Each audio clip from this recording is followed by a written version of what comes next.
हे केशव, तुम्हारे कहे अनुसार यदि फल प्रारब्ध ने अपनी मर्जी से देना है तो फिर प्राणी को कर्म करने की आवश्यकता ही क्या है?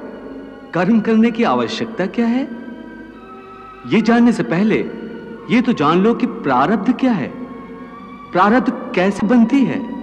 हे केशव, प्रारब्ध क्या है उसे जानने में क्या मुश्किल है?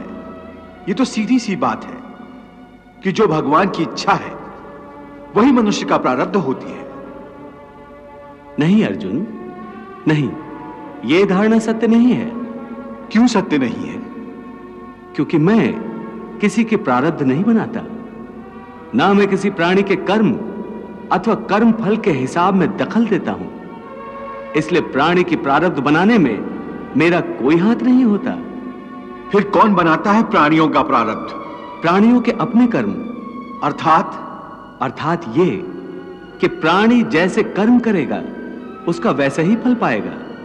अच्छे कर्म करेगा तो अच्छा फल मिलेगा और बुरे कर्म करेगा तो बुरा फल पाएगा। यही जो प्राणी के अच्छे बुरे कर्मों के अच्छे बुरे फल का हिसाब है, इसी को प्रारब्ध कहते हैं। अपने पुण्य कर्मों के फलस्वरूप सुख और अपने पाप कर्मों के फलस्वरूप दुख प्राणी को इसी जन्म में या अपने अगले जन्म में भोगना ही पड़ता है, वो टल नहीं सकता।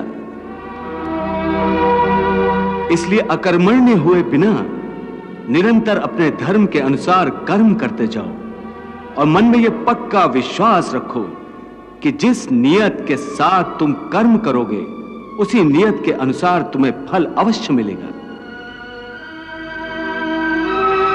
कर्म का यह अटल विधान है, इसमें कभी किसी के साथ अन्याय नहीं हो सकता।